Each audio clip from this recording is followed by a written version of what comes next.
In dieser Folge geht es weiter auf der Lagunas-Route, der bisher härtesten Strecke auf unserer Reise. Wir durchqueren die abgelegenste Region Boliviens, erleben brodelnde Geysire, heiße Thermalquellen und eine Offroad-Strecke, die uns so richtig an die Substanz geht. 2 Grenzübertritte, eine surreale Mondlandschaft in Chile und der bisher höchste Pass führen uns weiter nach Argentinien. Eine Fahrt voller Extreme und ein Abenteuer, das sich für immer eingebrannt hat.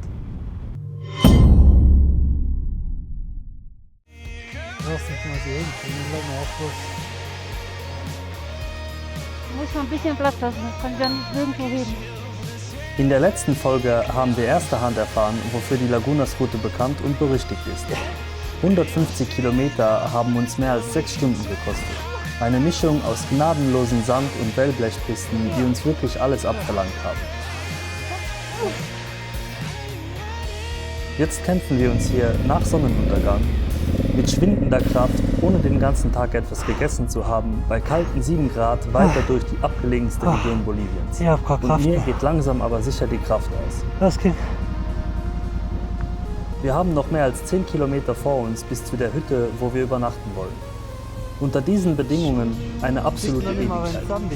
Aber was bleibt uns anderes übrig, als weiterzufahren, durchzuhalten und zu hoffen, dass wir bald ein Zeichen von Zivilisation sehen. Ihr könnt euch nicht im geringsten vorstellen, wie dankbar wir waren, als wir in der Ferne die Lichter von der Hütte gesehen haben. Gestört.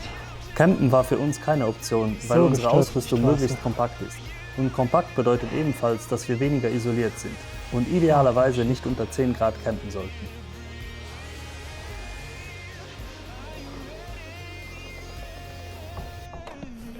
Unser Candlelight Dinner ist served. Wir kriegen warmes Essen.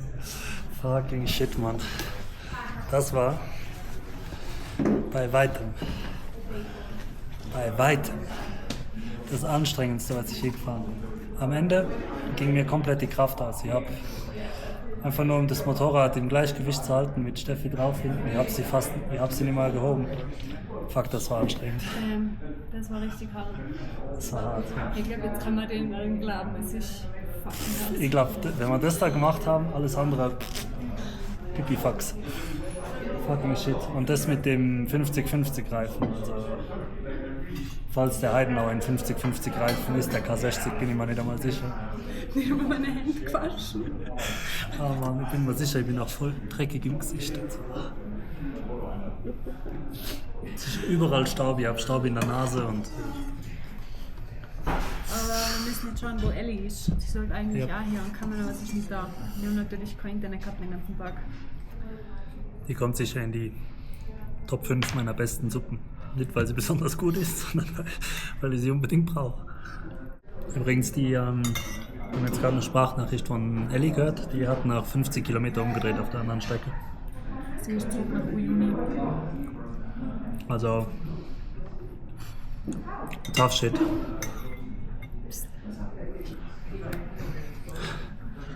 Tough shit. Für alle, die das letzte Video nicht gesehen haben, die Ruta de las Lagunas liegt im Südwesten Boliviens und ist eine sehr berüchtigte und spektakuläre Offroad-Strecke. Die Route führt zwischen 4.000 und 5.000 Metern Höhe durch eine surreale Landschaft aus Wüsten, Vulkanen und farbenprächtigen Lagunen. Die Strecke gilt als sehr anspruchsvoll, mit schwieriger Navigation, tiefem Sand und völliger Abgeschiedenheit. Aber ihr kennt uns ja, wir wollten das unbedingt erleben und haben uns der Herausforderung gestellt. Heute führt die Route von der Laguna Colorada bis zur Laguna Salada. Dort wollen wir übernachten und vor allem auch die Thermalbäder, für die die Vulkanregion bekannt ist, auschecken. Nach dem ersten Tag auf der Lagunas-Route wurde uns langsam aber sicher bewusst, was für ein Abenteuer die Fahrt durch diese komplett abgeschiedene Region wirklich ist und wie hart es sein kann. Wir haben den nächsten Tag, wir haben ein bisschen ausgeschlafen, es ist schon 11 Uhr jetzt am Vormittag. Ziemlich getrödelt. Heute generell nicht so lange, ich glaube insgesamt eine Stunde oder bis zu die Lagunas. Und ja, also haben wir uns Zeit gelassen. Ich bin schon gespannt, wie der neue Tag wird. Gestern war brutal anstrengend und wir haben den Schlaf gebraucht, also ja. Auf jeden Fall. Schauen wir mal, was es heute bringt. Ciao, ciao! Ciao. Es geht weiter auf der Lagunas-Route Richtung Chile. Nach dem langen und anstrengenden gestrigen Tag haben wir entschieden, heute weniger Kilometer zu machen.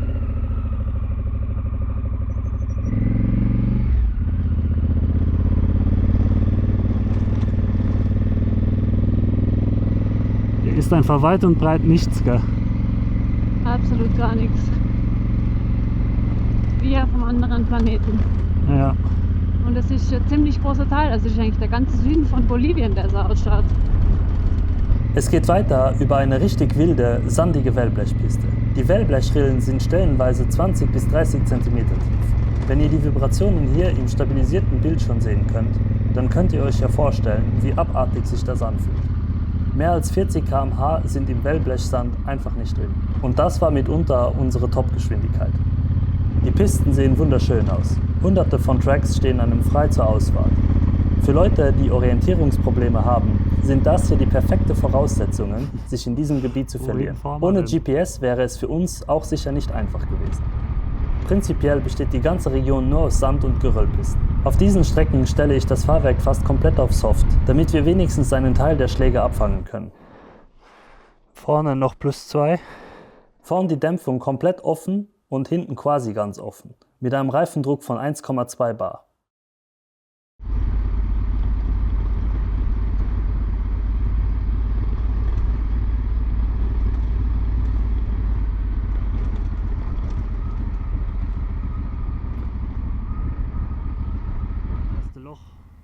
Kurze Zeit später waren wir schon bei den Geysiren, die ersten, die wir sehen, hören und riechen konnten. Absolut faszinierend, dieses Naturphänomen live zu erleben. Boah, das macht sogar Geräusche. Aha, voll laut. Heiße Gase und dampfende Fontänen steigen hier aus der vulkanisch aktiven Region direkt an die Oberfläche. Die Geysire erreichen Temperaturen von über 80 bis 90 Grad. Das Zischen, Blubbern und brodelnde Wasser ist nicht nur ein spektakulärer Anblick, man spürt förmlich, wie die Erde hier unter unseren Füßen pulsiert und voller Energie ist. Wowi. Eine Erinnerung daran, dass die Erdkruste, auf der wir uns jeden Tag bewegen, vergänglich ist. Fahren wir mal zu dem Großen da hinten. Ne? Glaubst du, das riecht da? Wahrscheinlich. Oh ja, ja. Oh ja.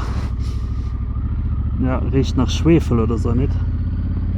Und ein bisschen nach Scheiße. Nicht? Ja, das ist Schwefel, nach Eier, faule Eier. Oh ja, da riecht man schon. Mhm. Oh Mann. Geiler Geruch, oder?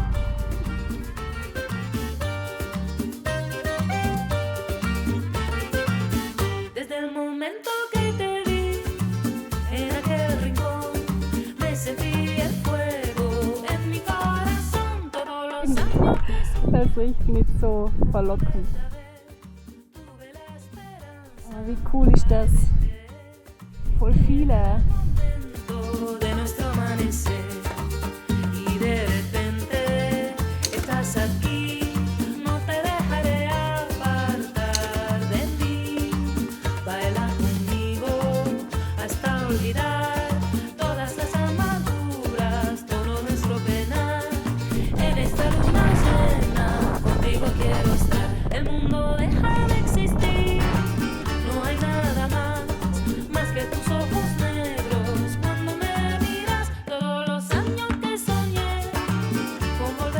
Nach den Geysiren mussten wir noch ein paar Kilometer über sandige Pisten zurücklegen, bis wir endlich auf einer Art Hauptachse landeten, eine halbwegs normal befahrbare Offroad-Strecke. Hier konnte das Fahrwerk zumindest ein bisschen mehr abfedern und wir konnten endlich ein wenig schneller fahren. Sind wir wieder im Sand. Freust du dich?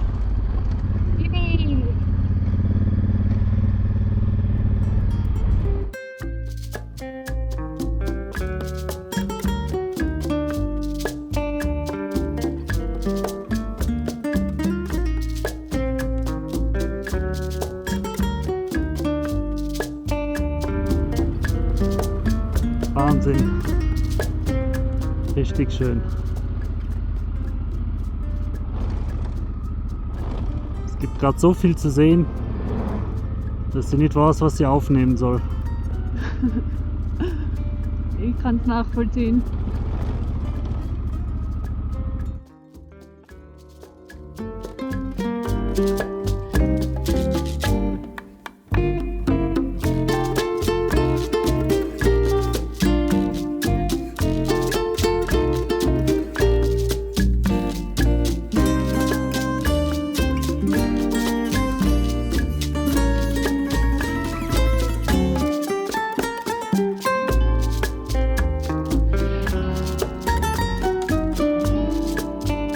Kurze Zeit später haben wir wieder ein bisschen Zivilisation gefunden. Wenn man darüber nachdenkt, auch ein absoluter Wahnsinn, dass hier mitten im Nirgendwo 4 Hotels bzw. Refugios, also sowas wie Hütten stehen. Angeblich muss man die im Vorhinein buchen, da täglich viele Tourenjeeps mit Touristen ankommen. Wir haben unser Glück trotzdem versucht und eines hatte noch ein Zimmer frei. Luxus gibt es zwar keinen, aber ein Zimmer mit Bett und Dusche und Strom, allerdings nur zu bestimmten Uhrzeiten. Aber alles besser, als bei 0 Grad draußen campen zu müssen. Unterkunft gefunden.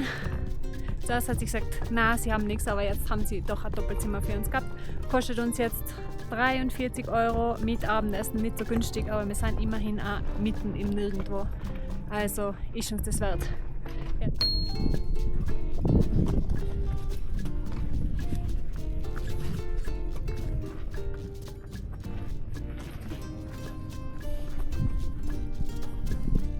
Das Coole an dem Hotel hier ist, dass es direkt an einer heißen Vulkanquelle liegt.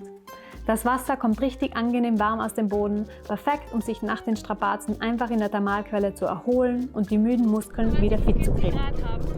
Die hat's. Es ist hart!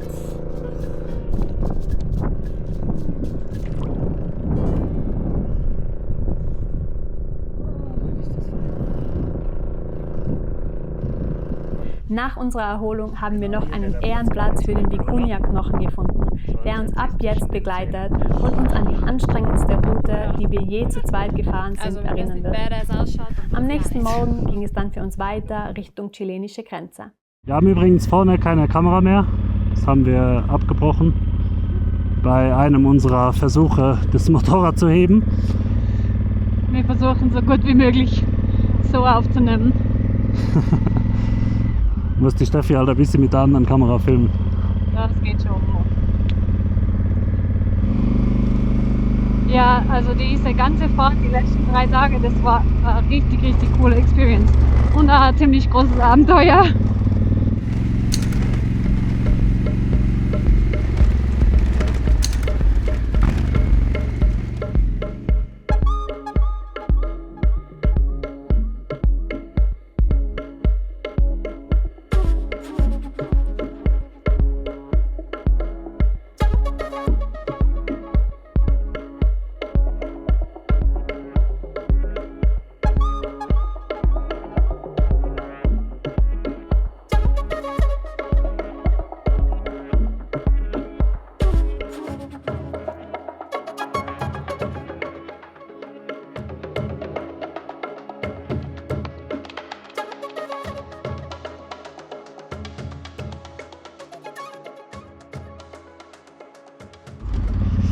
Links und rechts von uns liegt nur Sand, Kies.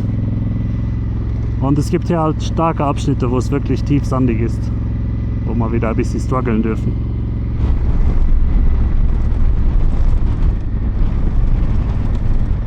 So, wir haben es wieder geschafft. Lovely. Im Sand.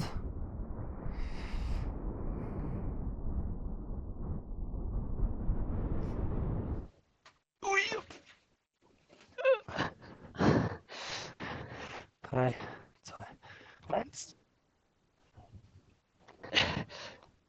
Ja. Zieh mal ab. Ja. Hamas? Ja. Sand ist einfach Next Level zu zweit. Und die schauen zu. Die habe ich noch nicht einmal gesehen. Nein, die habe ich noch nicht gesehen. Ah, hallo.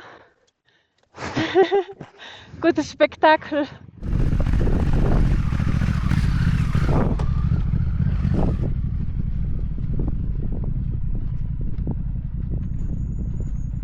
Wir haben jetzt eine Höhe von 4.345 Metern hier. Was, aber man spürt es, der Wind ist kalt.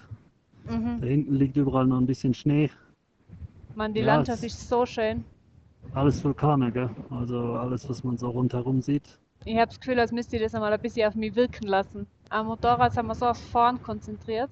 Es ist nicht so viel Zeit, um die Augen von der Straße wegzunehmen, weil Nein, es wird nicht einmal sofort für- bestraft. Ja, nicht einmal für mich.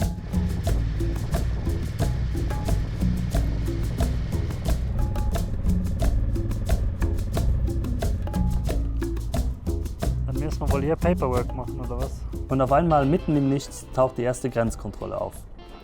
Wir sammeln unseren Papierkram zusammen und stempeln uns und die Maschine aus Bolivien aus. Was für ein dramatischer Abgang aus Bolivien. Kann ja mal nur dabei sein. Muchas gracias. Tienes un buen día. Gracias. Gracias.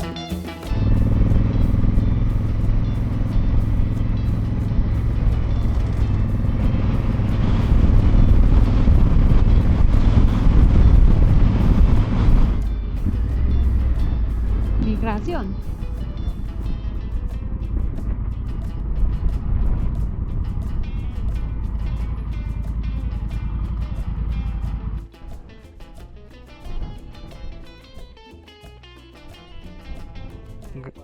Gracias.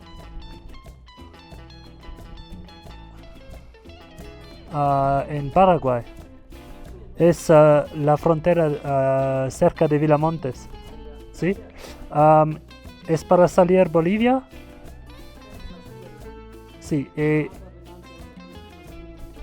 Ok, perfecto. Muchas gracias, amigo. Chao, chao. Tienes un buen día. Gracias, buen día. Wir sind jetzt aus Bolivien rausgestempelt, fahren jetzt zur chilenischen Immigration. Keine Ahnung, wo die ist. Irgendwo da. Ich finde es auch geil, dass die Leute hier ihre eigenen Tracks machen, weil der Asphaltweg hier wahrscheinlich nicht unbedingt besser ist, wie das, was sie da fahren. Also, das ist schon ziemlich lustig.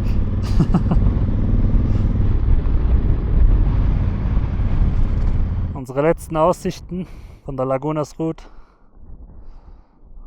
Fahren jetzt nach Chile rein. Hier werden jetzt die Fahrzeuge kontrolliert und ich hoffe mal stark, dass wir nicht kontrolliert werden. Hola! Einige Kilometer weiter war dann die chilenische Grenzkontrolle. Wir haben anfangs noch gehofft, dass wir so durch die Kontrolle fahren können. Dem war aber nicht so und wir mussten unser gesamtes Gepäck durch den Scanner schicken. Das war bis jetzt die strengste Kontrolle, die wir auf der Reise hatten.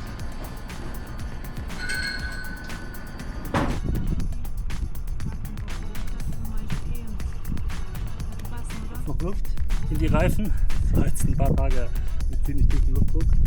Sind jetzt durch die Grenze durch. War ein ziemlicher Akt. Man musste die ganzen Taschen runternehmen, die haben alles kontrolliert. Und richtig viel Lust haben sie auch nicht gehabt. Die haben bei unseren Dokumenten überall Otra ausgefüllt anstelle von der Nationality und so. Das war ja, wir wollten Mittagspause. Die haben überhaupt keinen Bock gehabt. Wir wollten Mittagspause machen und jetzt haben sie erst sofort einfach die Türen zugemacht. Wir wollten noch mal fragen, aber das war's jetzt. Null Bock. Aber wir sind in Chile! Wir sind in Chile, nice. Nach der Grenzkontrolle ging es für uns langsam aber sicher Richtung San Pedro de Atacama.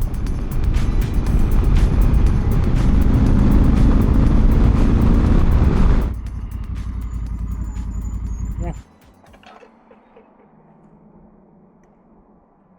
Nach den heftigen 3 Tagen sind wir beim ersten Lokal in San Pedro de Atacama sofort stehen geblieben, haben die Wärme genossen und haben uns was Leckeres zu essen bestellt. Ja, können wir da hocken.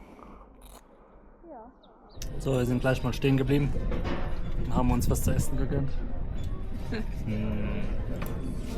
Und wie ich? Sehr gut. Sehr nice.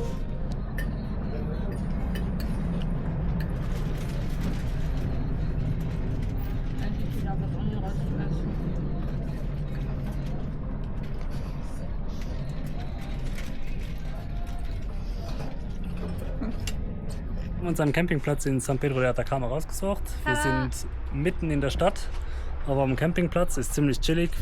Also Campingplatz ist nicht so groß, da hinten kommt man zum Motorrad, das steht auf der anderen Seite vom Gelände. Was für ein Abenteuer die letzten Tage, würde ich sagen. Aber hey, wir haben es geschafft, Lagunas Route. Dann. Ja, Two Up, das war gar nicht so einfach. War tricky, hat aber mega viel Spaß gemacht und jetzt fühlt es sich einfach nach einem coolen Abenteuer, cooles Erlebnis an. Definitiv ein Abenteuer, das Motorrad hat auch ein Abenteuer erlebt. Ja, allerdings. Ja, wir freuen uns. Jetzt geht's weiter auf der Reise. Wir sind jetzt 2 Tage hier und dann geht's für uns Richtung Argentinien und Yes. Wir steuern dann langsam, aber sicher Ushuaia an.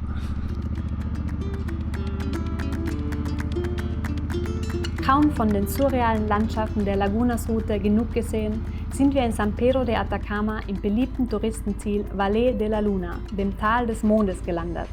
Man bezahlt Eintritt und kann, wenn man will, mit eigenem Fahrzeug durch das Tal fahren. Es gibt mehrere Stopps, um auf Dünen zu wandern und die Formationen zu bestaunen. Die Landschaft ist vegetationslos, aber spektakulär.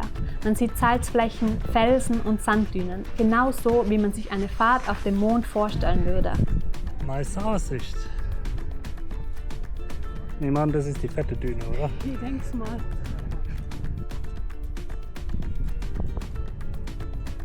Die typischen Salzflächen stammen von alten Seen, die hier vor Millionen von Jahren lagen. Mit der Zeit verdunstete das Wasser und nur das Salz und die Mineralien blieben zurück. Also die ganze Region hier, die heißt eigentlich Las Salinas, weil sie hier überall Minen haben, wo sie Salz rausgezogen haben. Die Aktivitäten sind aber jetzt eingestellt. Also jetzt gibt es keine Schächte mehr, die aktiv sind. Das ist schon ziemlich cool, die ganzen Felsen. Sind überall auch noch mit Salz bedeckt. Das könnt ihr wahrscheinlich gut auf der Kamera erkennen. Vielleicht kann ja noch jemand das retten.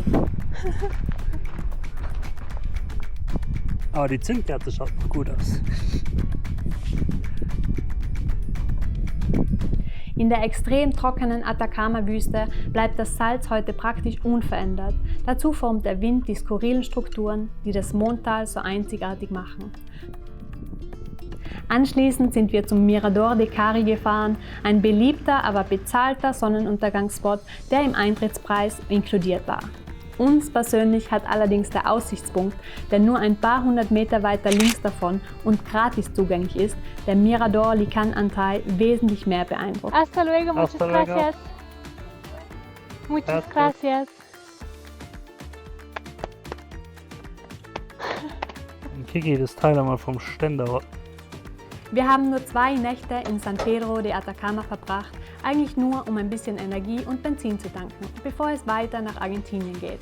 Wir werden zu einem späteren Zeitpunkt nochmal in die Stadt zurückkommen. Der erste Eindruck war jedenfalls sehr charmant. Eine kleine Hippie-Stadt, wo richtig was los ist, mit vielen Läden, Restaurants und einem Touranbieter nach dem anderen. Alles ganz ungewohnt für uns nach den letzten Wochen in Bolivien.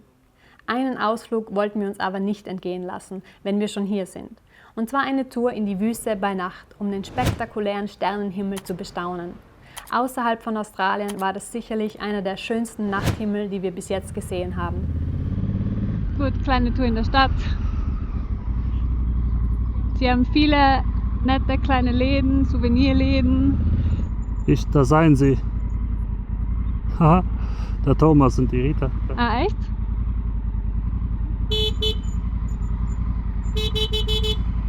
Bist du sicher, dass sie es sein? Er winkt einfach, aber... Von San Pedro de Atacama in Chile geht's für uns weiter über die Anden nach Argentinien. Auf der Karte seht ihr unsere Route bis nach Purmamarca, ca. 400 Kilometer von San Pedro de Atacama. Dazwischen liegt der Paso de Jama, ein Bergpass, der an der höchsten Stelle über 4800 Meter Höhe erreicht. Uns wurde gesagt, am Pass wartet eisiger Wind auf uns. Mal sehen, was uns wirklich erwartet. Das Krasse jetzt an dieser Straße ist, dass wir jetzt da hoch zu diesem Vulkan fahren, also Ruta del Desierto. Man kann die Straße auch sehen. Auf der Kamera weiß ich jetzt nicht, ob man es gut erkennt, aber man hat, warte kurz, bis wir an den Schildern vorbei sind, man hat im Hang da drüben so eine relativ weiße Spur mit schwarz daneben, das ist die Asphaltstraße. Und das Besondere hier ist, dass wir jetzt in sehr, sehr, sehr kurzer Zeit sehr viele Höhenmeter machen werden. Das heißt, wir müssen das ein bisschen langsam angehen. Haben schon viele uns gesagt, dass wir vielleicht maximal mit 50, 60 da hochfahren sollten. Weil ganz oben sind wir auf 4800 Metern da oben und wir sind jetzt aktuell auf 2400. Das heißt, wir gewinnen nur mal die gleiche Höhe in ein paar Kilometern. Und 5000 Meter ist schon ganz ordentlich und da wird es scheinbar manchen Leuten übel, wenn sie oben ankommen. Also, Für uns bis jetzt das Höchste. genau, auf 4800 Meter waren wir bis jetzt noch nicht. Wir freuen uns jetzt, dass es Richtung Argentinien geht. Juhu!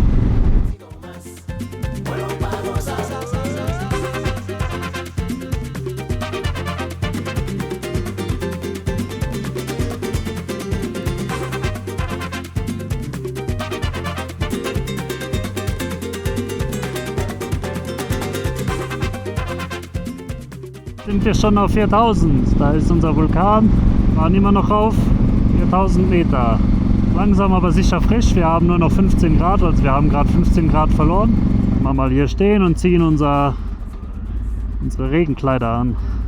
Ja, bitte. Sind jetzt auf 4000, fast 4600 Metern.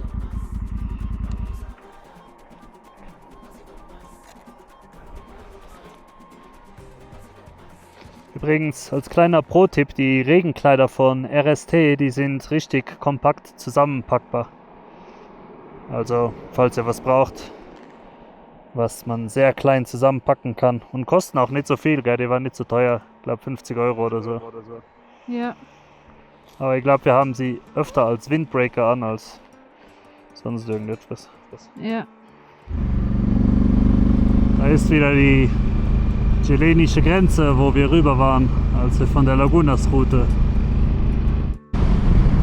So, ich glaube, jetzt sind wir so gut wie oben am Deckel. Jetzt sind wir bei 4750 Meter. Okay. Und da hinten, in dem Loch, liegt die Lagunas-Route. Da, wo wir durchgefahren sind. Wo wir uns durchgekämpft haben. Ja. Der Knochenjob.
Aber wie cool, dass die Lamas da, die stehen da drin. Glaubst du, das ist warm? Wahrscheinlich, gell? Wird wieder so warmes Quellwasser sein. Schau wie lieb. Oh, schau wie fein. Haha. Ich hätte jetzt auch nichts gegen Thermalbäder. Schau mal, wie blau die bitte ist. Das schaut schon fast gefotoshoppt aus, oder? Aha. Ja, schau, schwarze Enten. Die chillen einfach hier so auf 4800 Meter.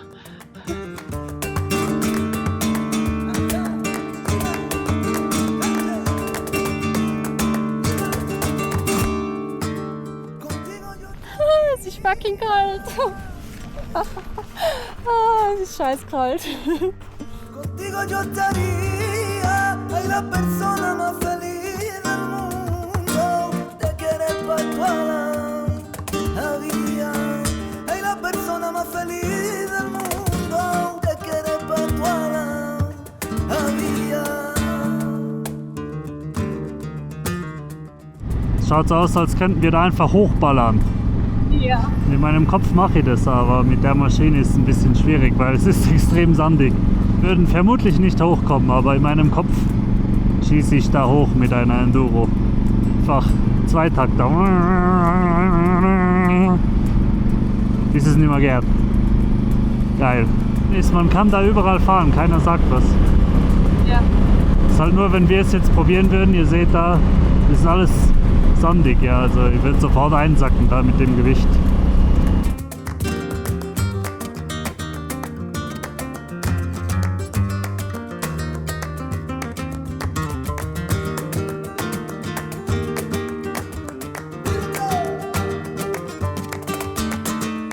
Angekommen an der Grenze zwischen Chile und Argentinien.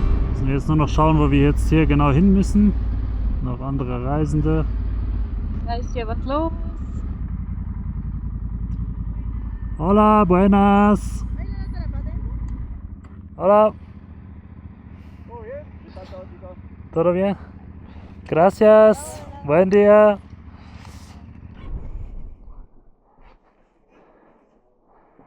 ¿El papel que te dieron? Sí. Ahora sí, con la moto A la moto? Es aquí. Ok, sí.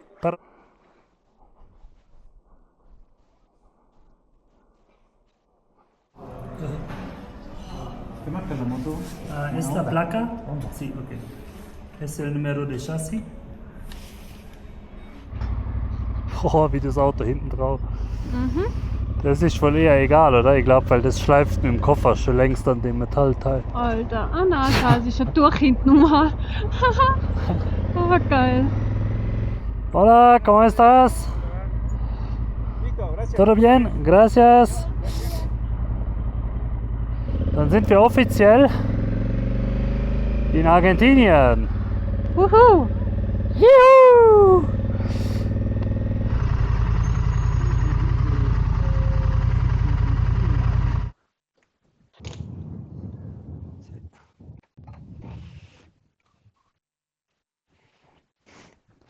Da immer alles daneben spritzen. Ich glaube, ich habe noch kaum ein Motorrad gehabt, das so einen sauberen Überlaufschlauch gehabt hat wie die da. Schon? Ja, jedes Mal, wenn wir tanken. Ja. Da kann jedes Mal Benzin durch.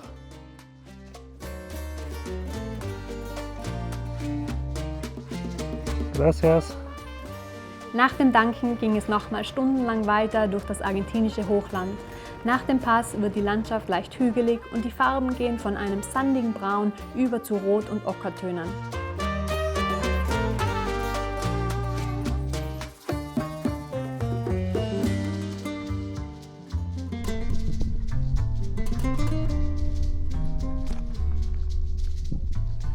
Wir fahren ja bald am Straßenrand wieder bei Erdnüssen.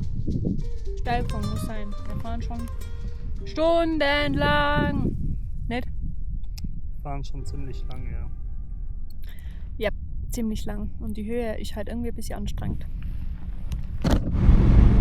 Aber auch schau mal einfach diese Weiten da. Das ist wieder so ein Tal zwischen den ganzen Achtung. Jetzt habe ich nicht aufgepasst. Zwischen diesen ganzen Bergen und wir sind trotzdem immer noch auf 3900 Metern. Diese Flächen sind einfach schwer zu begreifen im Kopf.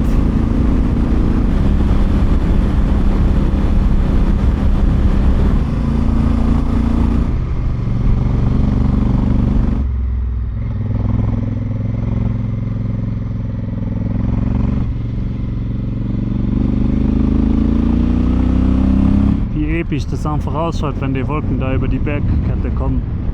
Ja, ultra. Ah, das schaut richtig geil aus, ja. Mega. Schaut wirklich so aus, als waren die Berge erbannt. Das hatten die kämpfen, darüber zu kämpfen. Es ist immer wieder ein epischer Anblick, wenn die Wolken wie hier über eine ganze Bergkette ziehen. Wir fahren hier vorbei an den Salinas Grandes, einer der bekanntesten Salzpfannen Argentiniens, wo heute noch Salz gewonnen wird. Unter der Oberfläche liegen außerdem große Lithiumvorkommen, die zunehmend im Fokus von Bergbauunternehmen stehen. Dies führt aber immer wieder zu Konflikten mit lokalen und indigenen Gemeinden über Wasser, Landrechte und Umweltauswirkungen. Ja, hier wird noch ordentlich Salz abgearbeitet. Ha? Ja. Wie überall. Schaut jedenfalls nicht so schön weiß aus wie Juni. Nee.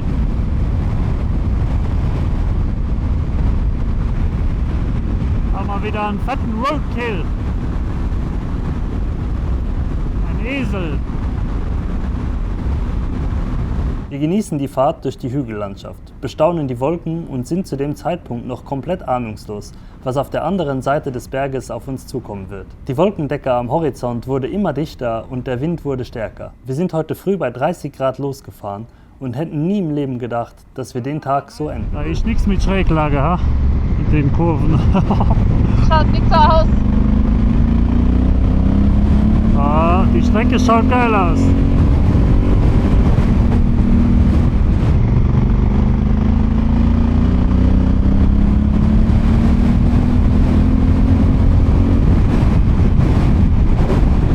Schade, dass wir nicht so viel vom Berg sehen gerade.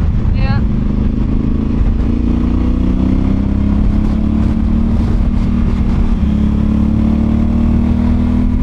Wie es ausschaut.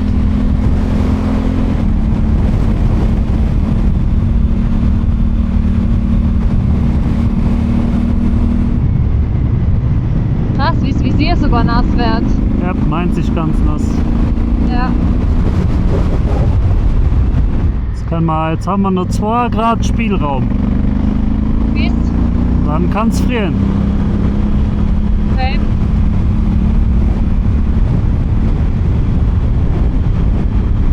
Wir leihen die ganze Zeit das Visier voll Wasser. Ja. Was sagst du?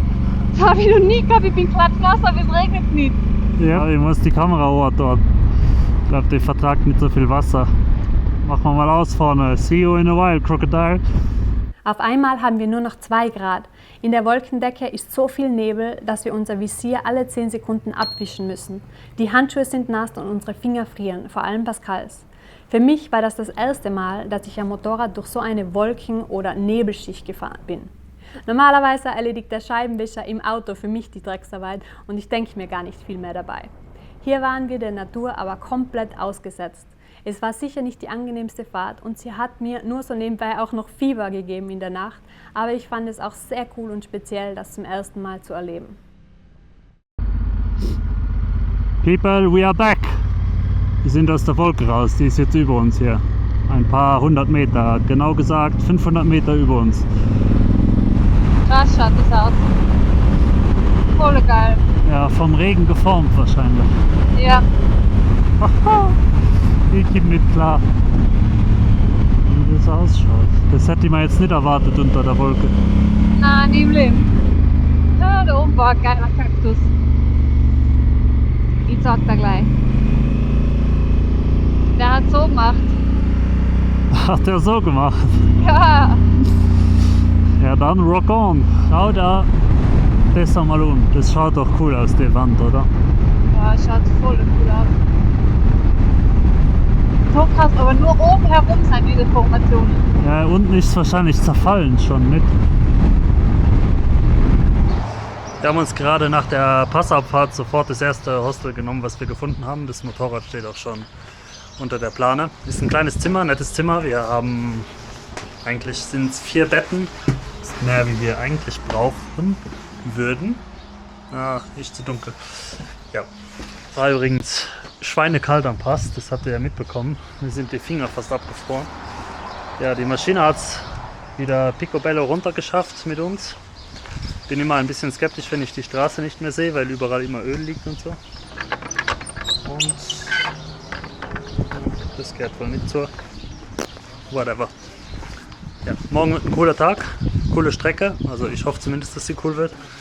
Und ja, wir sehen uns dann. Ciao, ciao.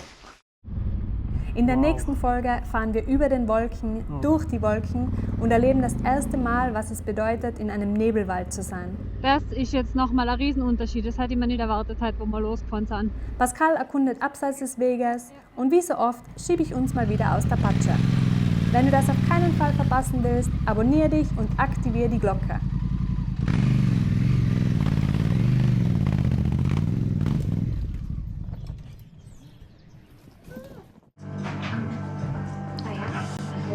Der letzte Teil hat es echt in sich gehabt. Jetzt haben wir sofort zum Essen. Jetzt gibt es Suppe für die Steffi und Pizza für mich. Voll ab.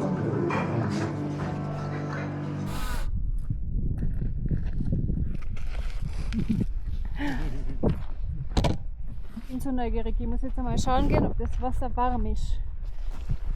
Zieh.